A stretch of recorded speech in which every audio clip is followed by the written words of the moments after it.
'cause I'm a bad, bad, bad, bad bitch. What's up, everyone? This is another episode of For the People in the Back podcast. I am your host, Phoenix Diva, and this podcast is a podcast for the people who can never afford the first row, but always the standing section in the back. You are appreciated. So I just wanted to thank everybody that supported the first episode of For the People in the Back podcast. I was extremely nervous to post that, and I just want to thank everybody support and feedback on the first episode. You are appreciated. So this episode is basically, I'm going to call it a cautionary tale of when being a performative cunt goes wrong. Now, who am I talking about? I'm talking about Lea Michele. Now, before we get into what she said, I kind of want to give you, guys, kind of who she is, to be fair, because we have to give context before we drag somebody, right? I try to be fair on this podcast. So we're going to call this a brief history of fuckery segment about Lea Michele.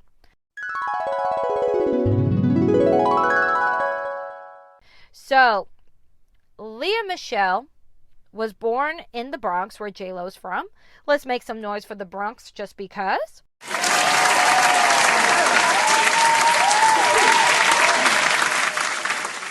Lea Michele first started her career at the age of 8.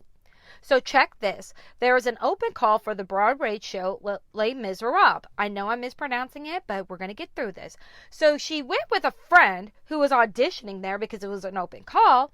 And then instead of just being like the supportive friend saying like, hey, I'll just support you because this is an open call and you're trying out for Broadway and I'm an 8-year-old, so no one's going to assume that I'm going to have this fuck you energy, but I'm 8 years old and I'm from the Bronx, so I'm going to. So instead of just supporting her friend, she decided to audition in the Broadway show, and she actually won the part for young Colette. So let's make some noise for Lea Michele being consistent.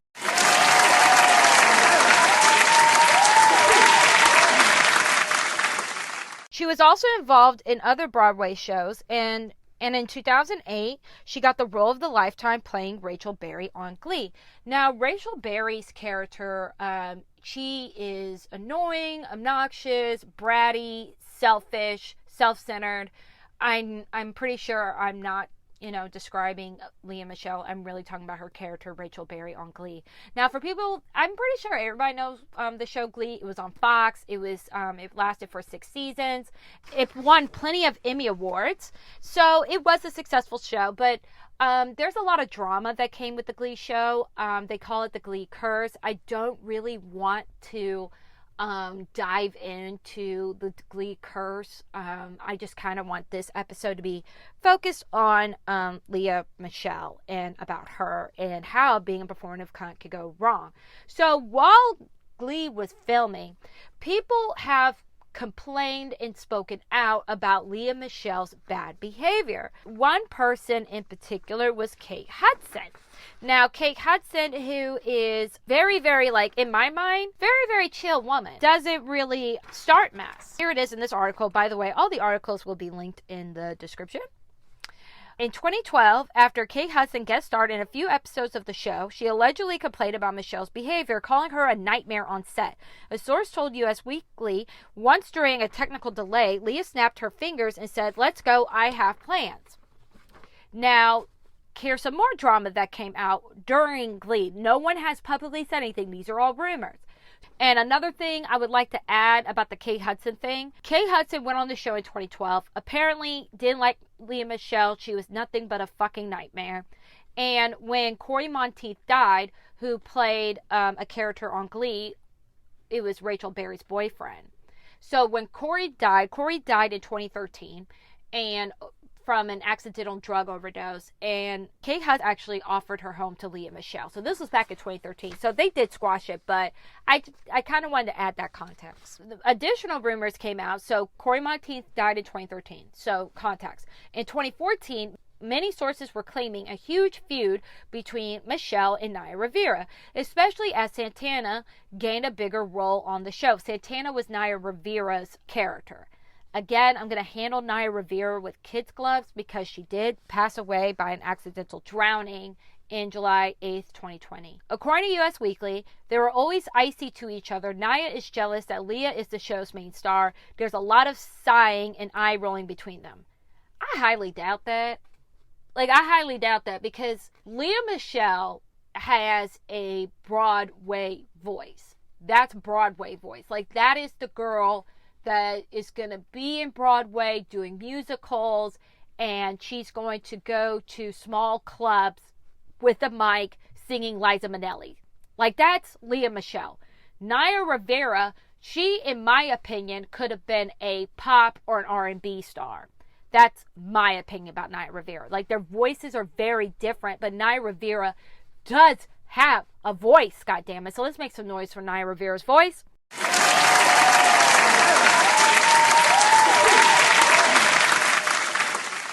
But Michele denied there was any bad blood between the two actors. It's really unbelievable the amount of things that can be completely made up. The way people like to pit women against each other is really annoying and is sad. Plenty of other rumors rolled around the show, and the two actors, for example, Michele told producers to force Riveria to sing an Ariana Grande song, despite the fact that Riveria caught her ex-boyfriend Big Sean cheating on her with Grande, though there's no way to verify that. I remember when Big Sean did the song I don't give a fuck about you, that a lot of people were saying that was a diss record to Naya Riveria. I remember that, and I thought they were engaged. I might have misremembered that, but I thought they were engaged. So there was one rumor in 2012, and there's another rumor for 2014 about Lea Michele being an insufferable bitch. Naya Riveria wrote a book called Sorry Not Sorry. It came out in 2016. She addressed the alleged feud, basically verified the whole thing. From the beginning of filming season 1, Michele and Riveria butted heads on set. Lea and I were like two sides of the same battery. We were both strong-willed and competitive, not just with each other, but with everyone, and that's not a good mixture, she wrote. As time went on and Michele became more and more famous, their relationship just got worse. As the show progressed, though, that the friendship started to break down, especially as Santana moved from a background character to one with bigger plot lines and more screen time. I think Lea didn't like sharing the spotlight. I agree, because I will say Santana was more of a background character, and later on the season she became a frontground character. One of the biggest pivots in the Santana character was, so in the beginning of the show, she identified as straight, and then later on, I don't ever think she ever said bi. I think she said that she did identify as being a lesbian.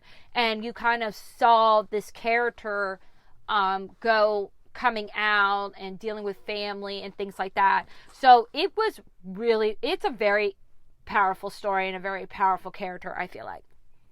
Riveria went on to explain that Michele was never receptive to any feedback or criticism, something that she deemed pretty essential when you're working together in a group towards the same goal. It seemed like she blamed me for anything and everything that went wrong. If I complained about anyone or anything, she assumed I was bitching about her. Soon she started to ignore me and eventually got to the point where she didn't say a word to me for all season 6. There's that. So that happened there was rumors that happened in 2014. 2016, Naya Riveria put out a book, confirmed all the rumors about Lea Michele being an insufferable bitch, and back in 2019, Naya Riveria went on Watch What Happens Live with Andy Cohen, and basically she was asked what's the standing between her and Lea Michele. She said her and Lea are good. So now let's fast forward. So now we have the context of she has a history and a past, okay? Of being an insufferable bitch, right? She has a history. She has a past. We're also acknowledging that there was a death, her boyfriend, back in 2013. So we're going to move up to 7 years later, okay? 7 years later, she's remarried and pregnant, okay? Now, I'm not saying that she can't still be sad about Corey Monteith. All I'm saying is, from the bird's eye view, she has clearly moved on if she's pregnant. Well, she had the baby, but she was pregnant. And just because, let's make some noise for Lea Michele having a baby.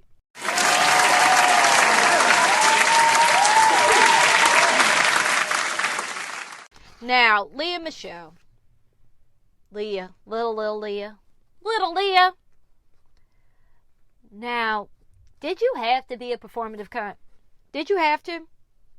Well, if you weren't, I wouldn't be talking about you. So, Lea Michele, where did it all go wrong?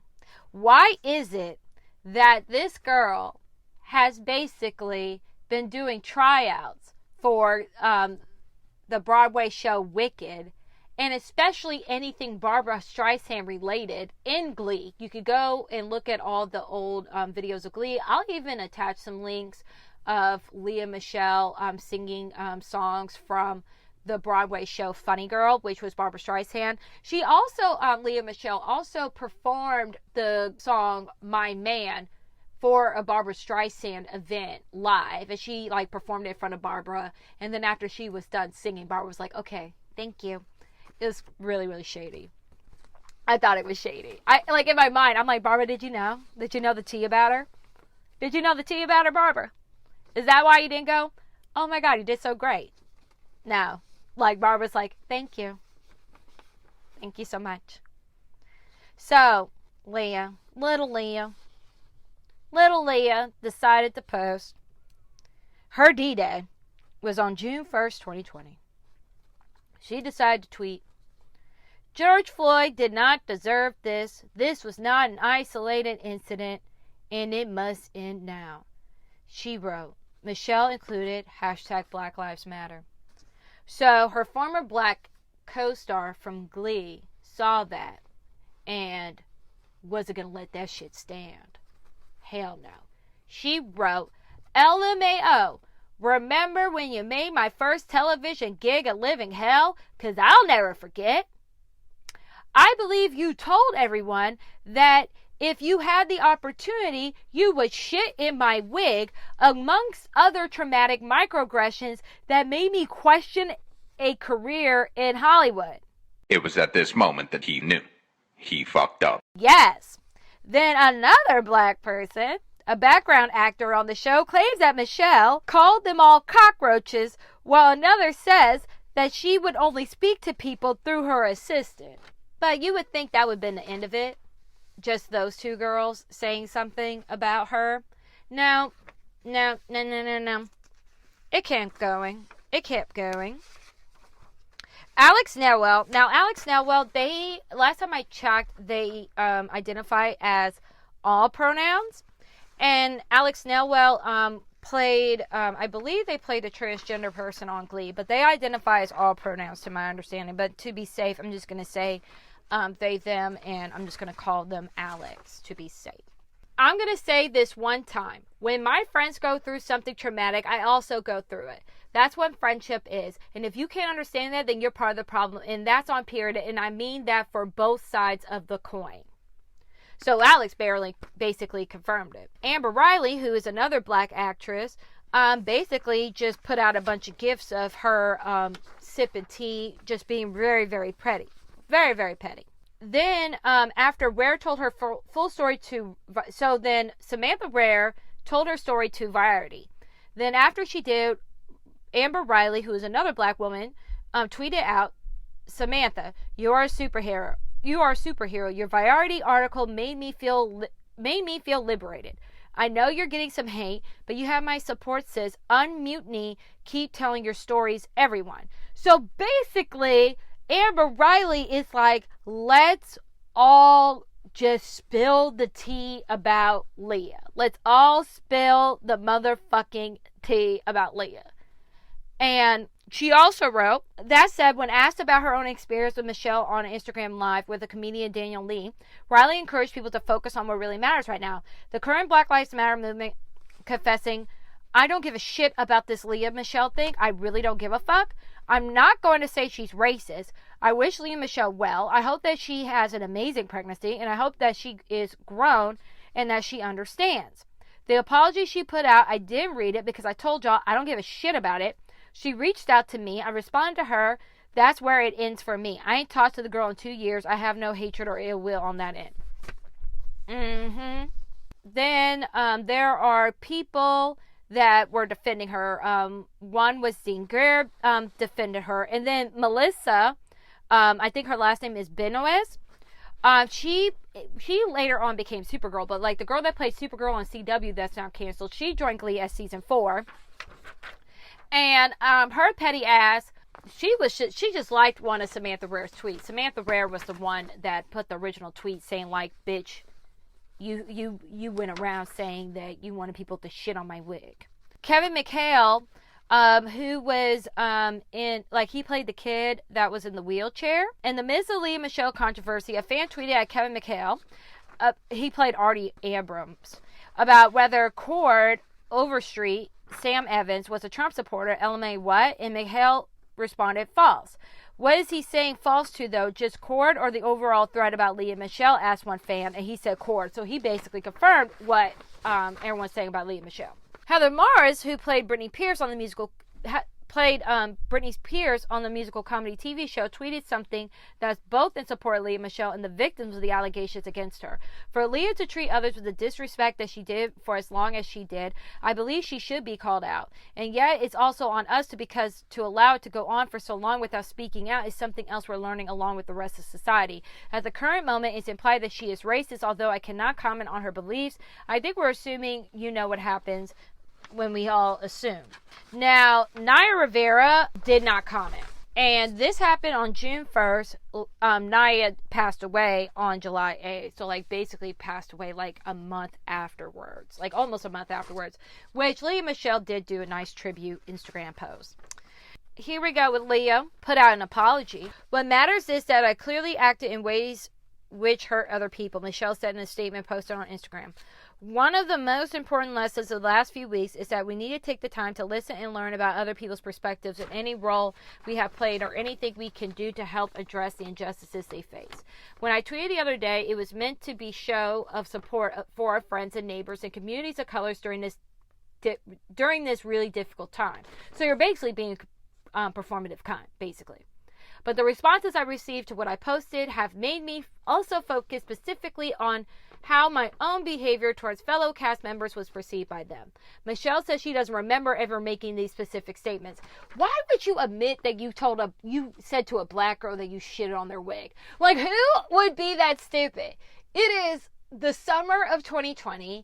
George Floyd, this happened. There's a bunch of Black Lives Matter protests and shit, and you decide to be a performative cunt. A black woman went on Twitter saying you shit on her wig. Like, are you really going to own up to any of that? And then another black woman is saying that you refer to people as cockroaches, and for the people in the back, that is like a racial epitaph. That is a racial epitaph. I'm just saying, it is a racial epitaph to call black people roaches. Like, you could have said bed bugs, water bugs, spiders. But no, you call them roaches. And you lived in the motherfucking Bronx. So you know what the fuck that means. I highly doubt that your ass lived in the motherfucking Bronx and you did not know that was racist as fuck to say. But like I said, your little Rachel Berry, you are the same girl that went with a friend when you were 8 years old. And you were supposed to support her, and you decided to, I'm going to try out myself. So you've always been a cunt, honestly.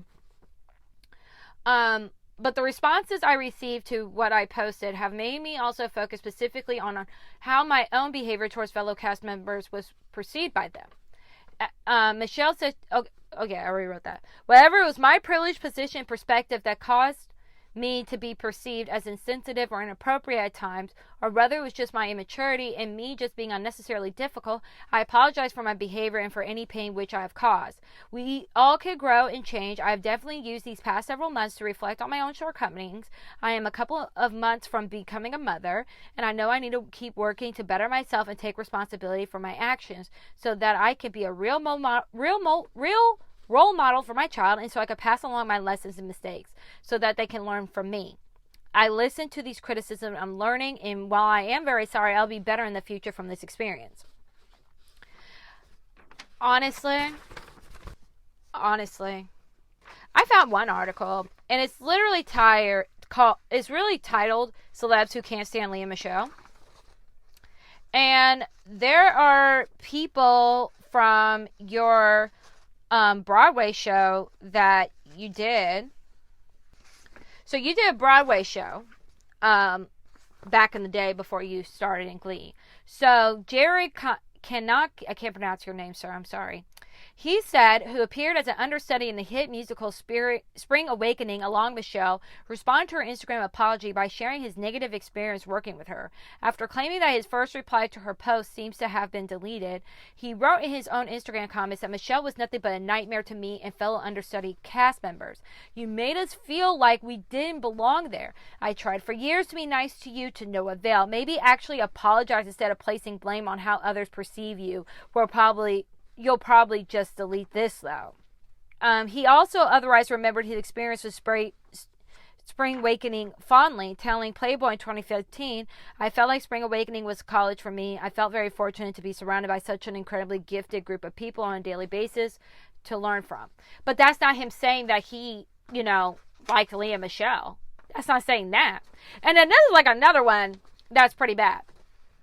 This is from Dabeer Snell only appeared briefly on Glee, joined the cast for one episode in 2014, but that was enough to leave him with a bad impression of Lea Michele. Snell echoed his co-star's harsh words about Michelle following Samantha Ware's Twitter dressing down of Michelle, with Snell recalling a nasty on-set interaction he had with the actress. Girl, you wouldn't let me sit at the table with the other cast members because I didn't belong there, he wrote in all caps tweets, quote-tweeting Michelle's own post-morning George Floyd, fuck you, Lea.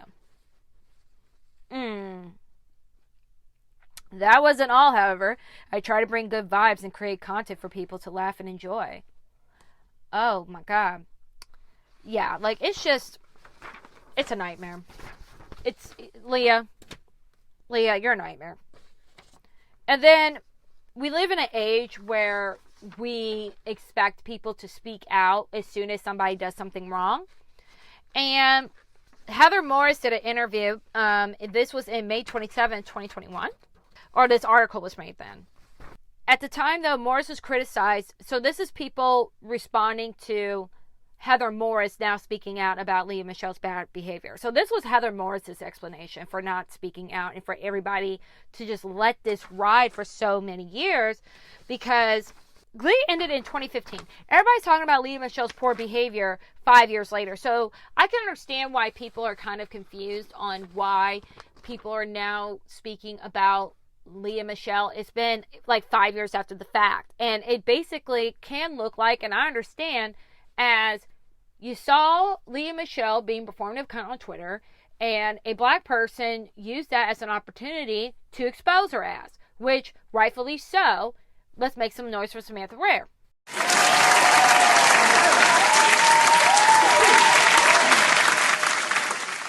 I'm being so petty with the noise. I'm being so petty. Okay. At the time, though, Morris was criticized for saying that Michelle's alleged behavior was also on the rest of the cast because they allowed it to go on for so long. I remember getting so much shade because people were like, this is so fucking cryptic. Why don't you just go out and say it? I'm like, guys, she's pregnant and all this stuff is going around. Morris explained on the podcast for her comments, which came when Michelle was pregnant with her first child. I don't know if we're victims of bullying, and that's a typical victim thing to do, is to blame yourself, which people were saying, but it's also very true. According to Morris, the only person who was honest about her behavior was Naya Riveria, who died last July. So this was made in, I told you the date of the article. Back in 2016, Riveria, who played Samantha Lopez on Glee, spoke out about her relationship with Michelle. Michelle's alleged behavior, Morris said, was something that was very hush-hush on set. Now, you see all these things coming out with these bigger names who were very disrespectful and mistreated a lot of people, and people allowed it to happen. We absolutely could have stepped up and gone to the Fox execs and said how we felt about the situation. Nobody really did. Now we're living in a culture where it's acceptable to do things like that, and whereas I think many people were very scared at the time of Glee. I know, genuinely, I didn't feel like it was my place. I don't know why, because I was a cast member just like everybody else. We all deserve to feel comfortable on set. She also called Lea Michele's behavior the elephant of the room. We all got close with Lea at certain points, and then we all weren't as close with her. There's a human element to it, to understanding who this person is, growing with that person, seeing her try to become better, and taking care of herself after Corey passed away. That was the guy that I told you about that died in 2013. She said of the late Corey Monteith, who starred on Glee and dated Michelle, it was just the elephant in the room. So basically what I'm hearing is that she was an insufferable bitch. Y'all let it fly, and then when her boyfriend died, even though y'all lost a cast member too, but you just let it slide. You let it slide. And Samantha Ware wasn't having it that day. She wasn't having it. Now, basically, to end this podcast, moral of the story is, don't be a performative cunt. Leah, don't be a performative cunt. It's very unfortunate because from time to time I like to look at your old performances on Glee. I doubt you'll ever hear this because you haven't said shit since this whole debacle, and you've been quiet as a church mouse. Quiet as a church mouse, which I think is fucking stupid, Leah. You need to get your bitch ass out of that fucking house and do a goddamn interview. Because of you being a performative cunt, my selfish ass can't see you be Fanny Bryce. Now, I'm not trying to say that the people that got the role in Funny Girl that is now revived on Broadway does not deserve it. But I really would have wished it was you, Leah, that was somehow involved in Funny Girl. And because of your piss-ass behavior, and because your ass has the worst PR team in fucking history, you're nowhere involved in Funny Girl. And then they're doing the production of Wicked, which, yet again, you're not involved with that either. And your dumbass have been trying out for these roles, basically on Glee. You could have got the fucking part, and because of your dumbass, now I can't see you do it. I can't see you do funny. I can't see you do shit because of your badass behavior. Leah, I understand you had your baby. Baby's like, what, almost 2 now? Girl, if you don't get out that house and get your career right, get your career right. Because if I have to see Camila Cabello's bitch ass, I think I'm allowed to see you.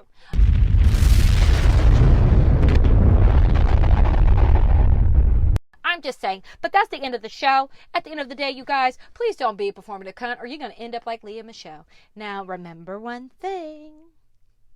Remember one thing. And thank you for listening. I love you. Bye-bye. Mwah. Everything to society gives me anxiety. Everything to society.